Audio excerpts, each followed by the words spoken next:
कल्पना कीजिए एक ऐसी देवी जो स्वर्ग में रहती थी जहाँ कल्प वृक्ष था, अमृत था, देवताओं का वैभव था, जिसके जल की एक बूंद पापों को धो देती थी, जिसके स्पर्श से मृत आत्माएं मुक्त हो जाती थी, जिसके बारे में भगवान शिव ने खुद कहा था, ये मेरी जटाओं की शोभा है। उनका नाम था गंगा। स्वर्ग की देवी विष्णु के चरणों से जन्मी है और शिव की जटाओं में समाई। आप कल्पना कीजिए, इस देवी ने एक दिन सोचा, मैं शिव को भी वहां ले जाऊंगी, और अपने ही अहंकार में खो गई।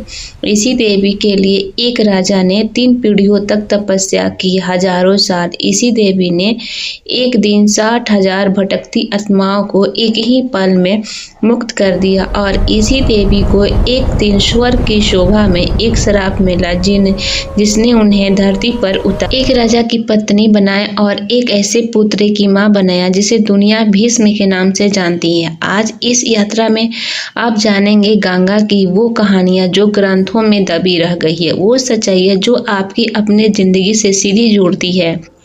ये उस देवी की कथा है जिसने स्वर्ग छोड़ा पर हमें कभी नहीं छोड़ा। तो बने रहिए हमारे साथ, क्योंकि आज हम जाएंगे उस यात्रा पर जो स्वर्ग से शुरू होती है और हमारी धरती पर आकर अमर हो जाती है। दोस्तों, सबसे पहले बात करते हैं गंगा देवी थी कौन।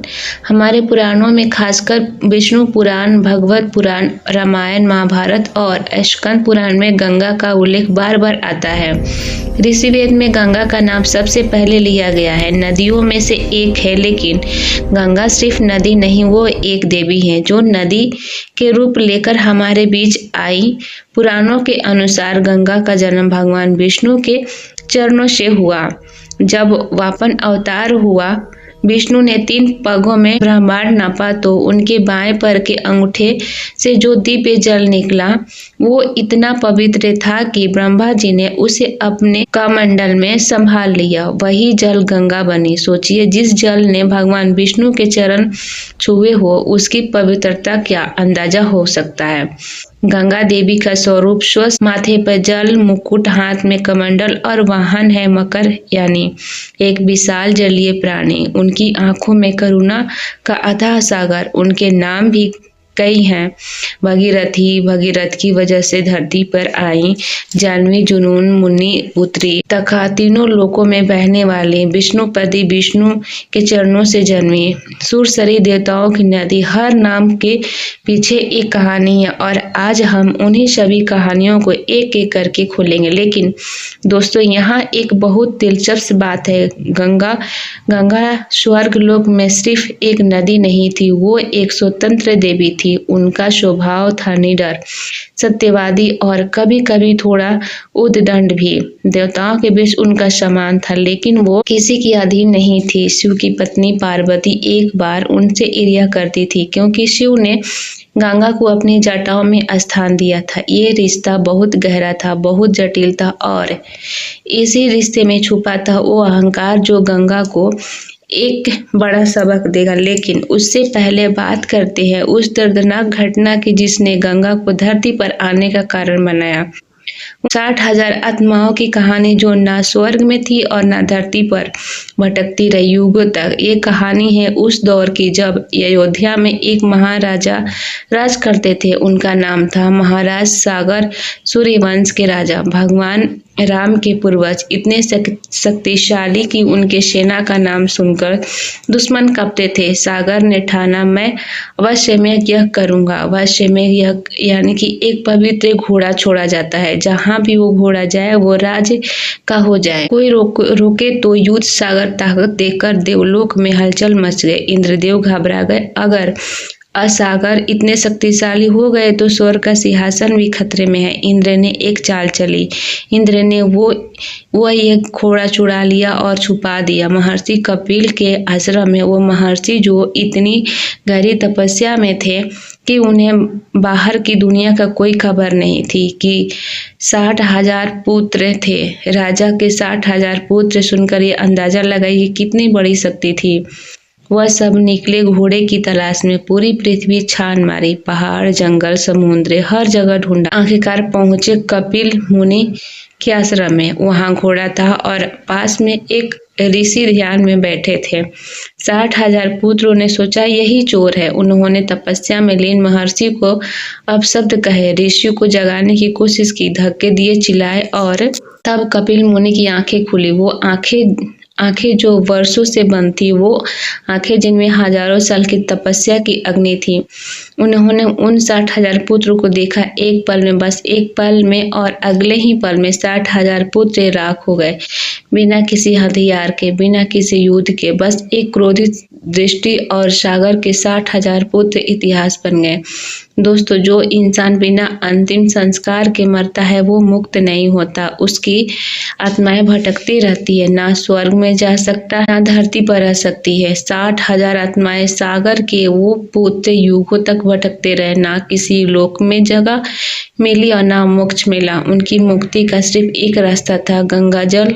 अगर गंगा का जल उनकी राह को छू ले तो मुक्ति मिल सकती थी, लेकिन गंगा स्वर्ग में थी और उन्हें धरती पर लाना असंभव लगता था। यहीं से शुरू हुई 3 पीढ़ियों की वो यात्रा जो हजारों साल चली और एक भागीरथ पर आकर पूरी हुई। सागर के बाद उनके वंशज एक एक करके कोशिश करते रहे। अंशुमान सागर के पोते, उन्होंने तपस्या की वर्षों तक, लेकिन सफल नहीं हुए। दिलीप अंशुमान के पुत्र, उन्होंने भी जीवन लगा दिया, लेकिन गंगा धरती पर नहीं आई। 2 पीढ़ियां बीत गई और तब जन्मे भागीरथ, दिलीप के पुत्र। जब भागीरथ को पता चला कि उनके पूर्वज 60,000 आत्माएं अभी भी भटक रही है, उनके मन में एक संकल्प उठा, चाहे कुछ भी हो जाए, इन आत्माओं को मोक्ष दिलाना है और उसके लिए गंगा को धरती पर लाना है। भागीरथ ने राजा पाट छोड़ दिया, महल छोड़ा, सुख छोड़ा, परिवार छोड़ा और चले गए हिमालय की ओर। वहां स्वरूप ब्रह्मा जी की तपस्या वर्षों तक एक पैर पर खड़े रहे, ठंड में भी, गर्मी में भी, तूफान में भी, भोजन नहीं करते, आराम नहीं, बस एक ही धुन, गंगा को धरती पर लाना। और आखिरकार ब्रह्मा जी प्रकट हुए। ब्रह्मा जी ने कहा, बस तुम्हारी भक्ति ने मुझे प्रसन्न कर लिया, मैं गंगा को धरती पर भेजूंगा। भागीरथ के चेहरे पर खुशी आई, लेकिन तभी ब्रह्मा जी ने एक बात और कही, लेकिन एक समस्या है। भागीरथ ने पूछा, कौन सी समस्या प्रभु? ब्रह्मा जी बोले, गंगा का वेग इतना प्रचंड है, इतना विशाल है कि अगर वो सीधे धरती पर गिरी तो पृथ्वी टूट जाएगी, पाताल तक चली जाएगी, सब कुछ नष्ट हो जाएगा। इसीलिए तुम्हें भगवान शिव की तपस्या करनी होगी, सिर्फ वही गंगा को थाम सकते हैं। भागीरथ ने आंखें बंद की और तपस्या एक और असंभव काम, लेकिन भागीरथ डरे नहीं। जब तक काम पूरा नहीं होता रुकूंगा नहीं। इस बार वह पहुंचे कैलाश पर्वत पर और शुरू की महादेव की तपस्या। शिव तपस्या करना आसान नहीं था, लेकिन जब भक्ति सच्ची हो तो शिव को पिघलते देर नहीं लगती। एक दिन कैलाश पर कंपन हुआ, नीली रोशनी फैली और भोलेनाथ प्रकट हुए। शिव ने भागीरथ को देखा, उनकी आंखों में अटूट विश्वास था। शिव मुस्कुराए, ठीक है भागीरथ, तुम्हारा संकल्प मैंने देख लिया, मैं गंगा को अपनी जटाओं में ले लूंगा। दोस्तों, अब आती है इस पूरी कहानी की सबसे दिलचस्प बात। जब स्वर्ग लोक में ये खबर पहुंची कि गंगा को धरती पर जाना है और शिव की जटाओं से होकर गुजरना है, तो गंगा ने क्या सोचा? गंगा ने सोचा, मैं शिव की जटाओं से होकर जाऊंगी, मेरा वेग तो इतना है कि मैं शिव को ही बहा ले जाऊंगी। देखते हैं शिव क्या करते हैं। ये था गंगा का अहंकार, एक देवी का घमंड, और यही घमंड उन्हें एक बड़ा सबक देने वाला था। भागीरथ ने शिव को संकेत दिया, ब्रह्मा जी ने कमंडल से गंगा को मुक्त किया। आकाश में एक विशाल जलधारा प्रकट हुई, चमकती हुई, गरजती हुई, पूरे ब्रह्मांड को हिलाते हुए गंगा नीचे की तरफ आई, पूरे वेग के साथ। उनके मन में था, मैं शिव की जटाओं से होकर जाऊंगी, मेरा वेग तो इतना है कि मैं शिव को ही बहा ले जाऊंगी। देखते हैं शिव क्या करते हैं। और जब गंगा शिव की जटाओं में पहुंची तो वो रुक गई, उलझ गई। शिव की जटाओं में इतने रास्ते थे, इतने पेश थे कि गंगा इधर जाती थी उधर और उलझ जाती थी जैसे कोई भूल भुलैया हो। गंगा एक रास्ते से निकलने की कोशिश करती और 3 और रास्तों में फंस जाती। महादेव की जटाएं जिनमें पूरे ब्रह्मांड के रहस्य थे, उनमें गंगा खो गई। वर्षों तक बाहर नहीं निकल सकी। अहंकार का यही जवाब होता है। धरती पर भगीरथ इंतजार कर रहे थे। गंगा आई नहीं। वे समझ गए कुछ हो गया है। वो फिर झुक गए शिव के सामने। प्रभु, गंगा माँ को मुक्त करें। मेरे पूर्वज इंतजार कर रहे हैं, उन्हें मुक्त चाहिए। शिव ने आंखें खोली। उनके मुख पर एक हल्की मुस्कान थी। उन्होंने अपनी जटाएं ढीली की। धीरे धीरे और गंगा निकली। इस बार अहंकार के बिना, इस बार विनम्रता के साथ शिव की जटाओं ने उन्हें 7 धाराओं में विभाजित किया। 3 स्वर्ग की तरफ, 3 पाताल की तरफ और एक सीधे भगीरथ के पीछे। धरती पर गंगा का आगमन हो चुका था। भगीरथ आगे चले, रथ पर सवार राजसी वेश में, और पीछे पीछे बह रही थी गंगा।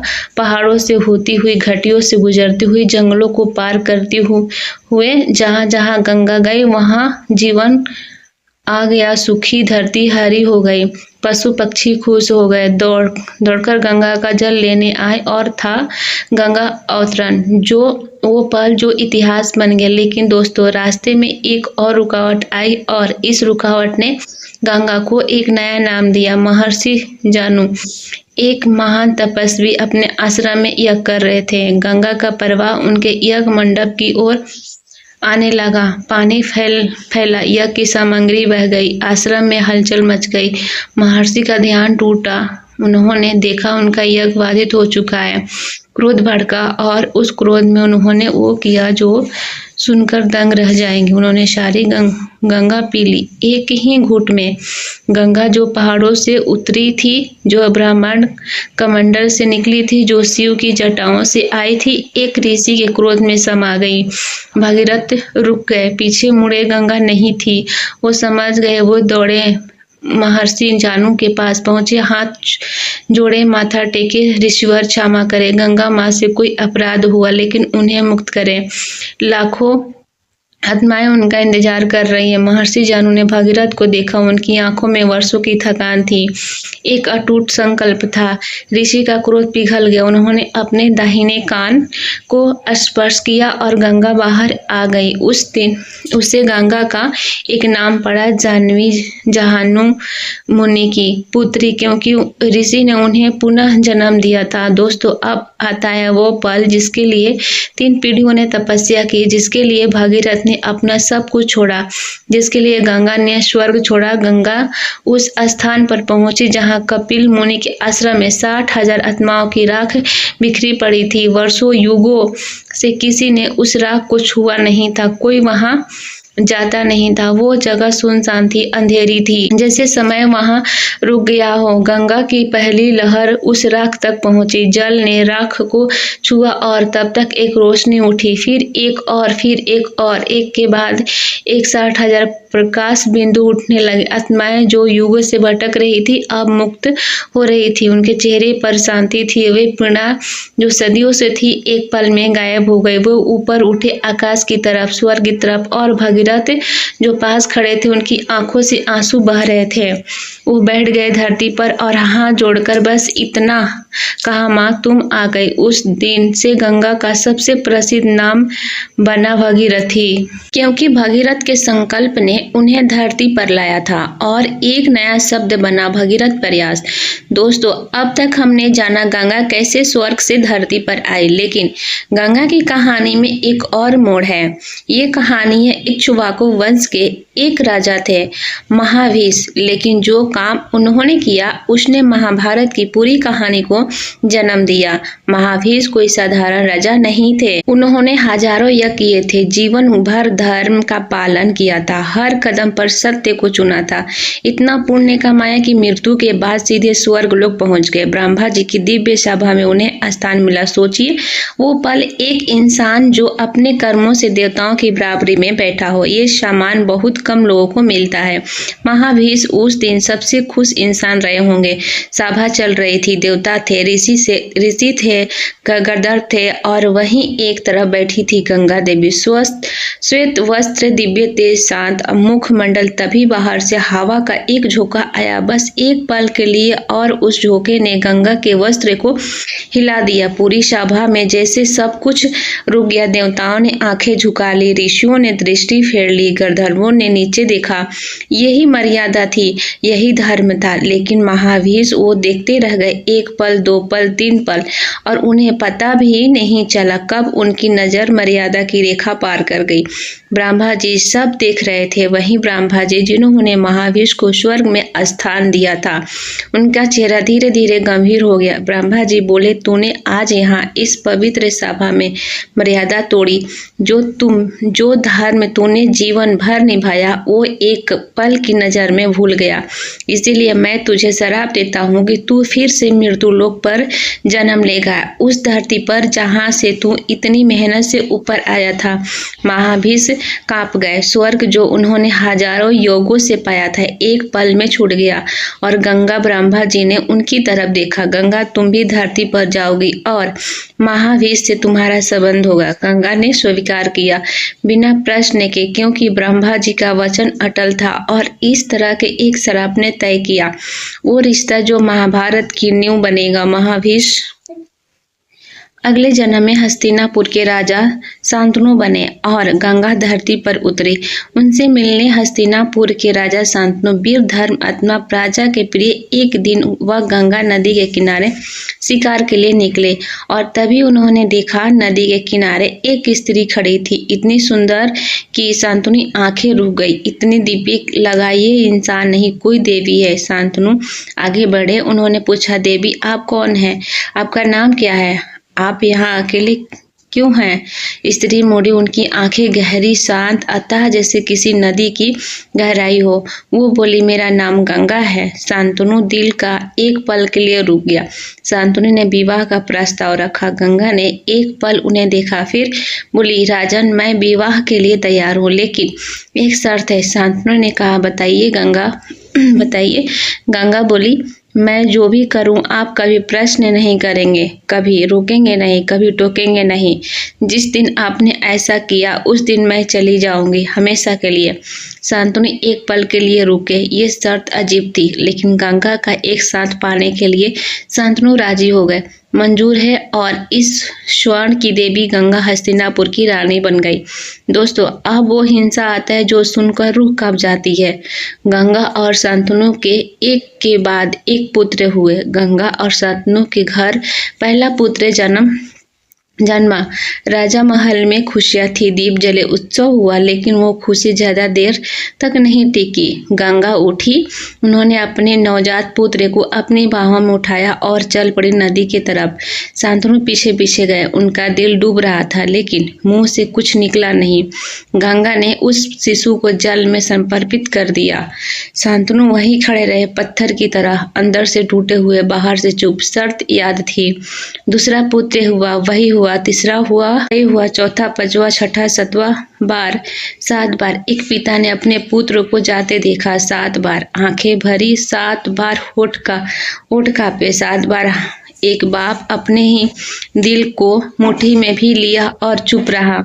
यह था वो दर्द जो एक पिता के सीने पर पत्थर की तरह जमता जा रहा था। दोस्तों, अब वो सच जो इस पूरी कहानी को समझाता है, ये 8 पुत्र कोई साधारण इंसान नहीं थे। ये 8 वंशु देवताओं के एक विशेष वर्ग। इन 8 वसुओं ने एक बार ऋषि वशिष्ठ की कामधेनु गाय चुरा ली थी। वशिष्ठ ऋषि ने क्रोध में श्राप दिया था, तुम सबको मनुष्य योनि में जन्म लेना होगा। पशु घबरा गए, माफी मांगे। ऋषि का क्रोध कुछ शांत हुआ। ठीक है, 7 वंशुओं का जन्म होते ही मुक्त हो जाएगा। लेकिन जिस वसु ने सबसे पहले ये विचार किया था, वो लंबे समय तक मनुष्य के रूप में रहेगा। गंगा ने वसुओं से वचन दिया था, मैं तुम्हारी माँ बनूंगी और जन्म लेते ही तुम्हें मुक्त कर दूंगी। इसीलिए 7 पुत्रों को नदी में बहाया। उन्हें मुक्त किया, शराब से छुड़ाया और 8वां आंसू जिसे लंबे समय तक रहना था वो बच्चा रहा। जब 8वां पुत्र हुआ, गंगा उसे लेकर नदी की तरफ चली और इस बार शांतनु ने रहा नहीं गया। वर्षों का दर्द, 7 पुत्रों का गम आगे बढ़े। गंगा रुको, बस ये 2 शब्द। गंगा रुक गई। धीरे धीरे मुड़ी। उनकी आंखों में दुख था लेकिन आश्चर्य था, जैसे ये पल वो पहले से जानती थी। शांतनु बोले, ये नहीं, इसे नहीं, बस इसे नहीं। गंगा ने पुत्र को वापस शांतनु की बाहों में दे दिया और बोली, राजन, अपने शर्त तोड़ी, मैं अब नहीं रह सकती। शांतनु की आंखें भर आई। गंगा, ये सब क्यों? ये बच्चा कौन है? और मेरे वो 7 पुत्र भाई वो कौन थे? गंगा ने सारा सच बताया, वंशों की कहानी, श्राप और वचन। फिर बोली, इस पुत्र का नाम देवव्रत होगा, ये महान योद्धा बनेगा, मैं इसे पाल पस कर बड़ा करूंगी और एक दिन इसे आपको लौटा दूंगी। और अगले पल गंगा नदी में समा गई। शांतनु किनारे पर खड़े रहे, अकेले, हाथ खाली थे, लेकिन सीने में गंगा था, गंगा का वचन, लौटा दूंगी। उन्हें नहीं पता था कि वह बच्चा एक दिन लौटेगा और दुनिया उसे भीष्म के नाम से जानेगी। गंगा ने देवव्रत को स्वर्ग में पाला। परशुराम जी ने शस्त्र विद्या सिखाई, ऋषियों से ज्ञान दिलाया और एक दिन वचन के अनुसार देवव्रत को वापस शांतनु के पास छोड़ गई। शांतनु ने अपने पुत्र को देखा, उनका सीना गर्व से भर गया। देवव्रत जो आगे चलकर ऐसी प्रतिज्ञा लेगा जो इतिहास में अमर हो जाएगी, मैं कभी विवाह नहीं करूंगा, कभी सिंहासन नहीं लूंगा। इसी भयंकर प्रतिज्ञा के कारण उनका नाम बड़ा भीष्म प्रतिज्ञा करने वाले। और उनकी मांग थी वो देवी जो स्वर्ग से उतरी थी, जिन्होंने एक राजा से विवाह किया, 7 आत्माओं को मुक्त किया। तो दोस्तों, ये थी गंगा देवी की वो अमर कथा। देवी जो विष्णु के चरणों से जन्मी, वो देवी जो शिव की जटाओं में समाये और अहंकार की सबक सीखा, वो देवी जिनके लिए एक भगीरथ ने 3 पीढ़ियों की तपस्या पूरी की, वो देवी जिन्होंने 60,000 आत्माओं को एक ही पल में मुक्त कर दिया, और वो देवी जो एक शराब के कारण धरती आई, एक राजा की पत्नी बनी, 7 आत्माओं को मुक्त किया और एक ऐसे पुत्र को जन्म दिया जिसे दुनिया भीष्म के नाम से जानती थी। गंगा हमें सिखाती, अहंकार चाहे देवी का हो या इंसान का हमेशा रुकता है। संकल्प भगीरथ ने सिखाया कि हार मानने वाले इतिहास नहीं बनाते। सेवा, गंगा ने स्वर्ग छोड़ा सिर्फ इसलिए कि दूसरों को मुक्त मिल सके।